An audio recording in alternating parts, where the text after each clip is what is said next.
Welcome to the second episode of our monthly look back at the state of Stadia. It must have gone well, as we've had a swift rebrand to Save State, but this is still our dedicated show on all things news and reviews and previews on Google Stadia over the past month, be that games, leaks, info or anything else in between. So without any further ado, this is Save State for Google Stadia for August 2020.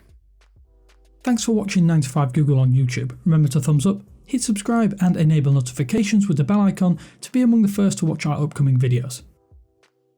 So let's start with the games, the most important part of any gaming service, with August seeing 5 brand new titles come to Stadia for the first time, with Rock of Ages 3 and Spiritfarer being the front runners this time around. 2016's Doom reboot also hit the service, which means there are now 3 Doom titles available to play on Stadia, while former Tiger Woods PGA Tour fans such as myself now have a golfing sim on Stadia, as 2K Games PGA Tour 2K21 now lets you lay up or 2-putt for par on some of the tour's most iconic courses. The Monty Python inspired Rock of Ages 3 Make or Break is also here, with its fusion of rollerball physics and slapstick god-based humour, making it a blast for clean family fun. Spiritfarer is a really intriguing management game about dying, which sees you build a boat and explore the globe, caring for your spirit friends and then guiding them to the afterlife.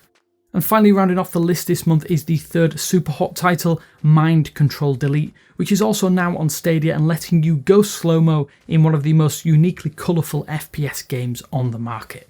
Of course, it would be amiss to not mention Stadia Pro subscribers, as hey, we're stingy savers, and your $10 per month subscription will add music-driven just shapes and beats, the Indiana Jones-inspired third-person shooter Strange Brigade, Soviet survival epic Metric 2033 Redux, French-Canadian private inspector simulator Kona, while Rock of Ages 3 also Make and Break is part of your subscription this month if you are a Pro subscriber.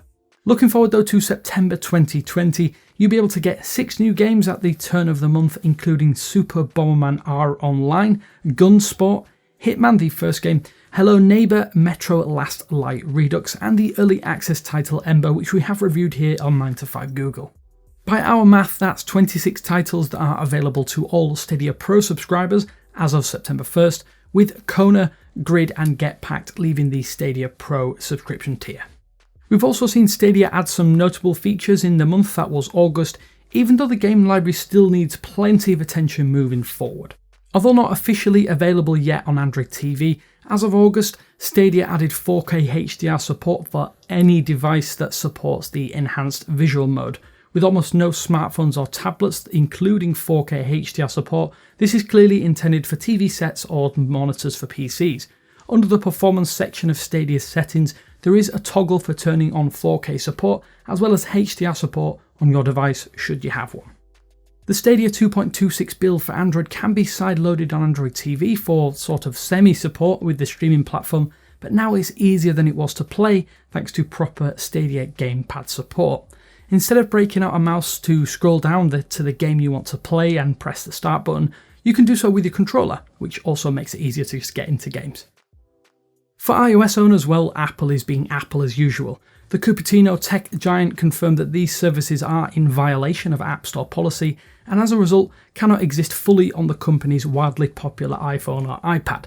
As ridiculous as this sounds, it also affects Microsoft's xCloud and GeForce Now. However, you can still use the Stadia iOS app to manage your game library and cast to specific devices, so not a complete bust on iOS. And just a month after launch, Stadia picked up the ability to view game achievements online and on Chromecast. The streaming service logged awards from day one, but an interface wasn't ready until December. Stadia achievements are now fully viewable on the Android and iOS apps if you do want to keep track of your progress in certain titles. And as for upcoming features, we've dug into the Stadia Android app to see just what makes it tick, and some interesting and important stuff is set to come soon. In Stadia 2.29, it looks like more prep is underway for private messaging, which will be a much needed feature for keeping in touch with friends in-game and not having to message them in third-party services. We spotted strings that hint at the ability to resend a message if it doesn't go through the first time, as well as to receive notifications for new messages. And while this feature has been sort of available for selected titles like Destiny 2 Beyond Light expansion packs, we have found real evidence of a proper pre-order mechanic for Stadia coming to a future update. When available, you'll be able to pre-order a game, but won't actually be charged until the game fully launches. August 2020 also saw a small number of titles announced as coming to Stadia soon.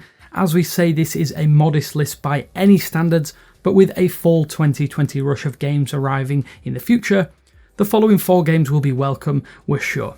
The upcoming titles include Marvel Avengers, Baldur's Gate 3, Just Dance 2021, and Doom Eternal: The Ancient Gods. Release dates are close, with Marvel Avengers and Baldur's Gate 3 coming in September. However, Just Dance 2021 is set to arrive in late November. So that about rounds off what is technically our second Google Stadia save state. If you're an ardent Google Stadia gamer, let us know down in the comments section below what you're excited for the most, be that game, feature or platform update, and what you've been playing on top of that this month. With all of that said though, thanks for tuning in. Until next time though, this is Damien with 9to5 Google saying thanks for watching, and I will catch you online sometime.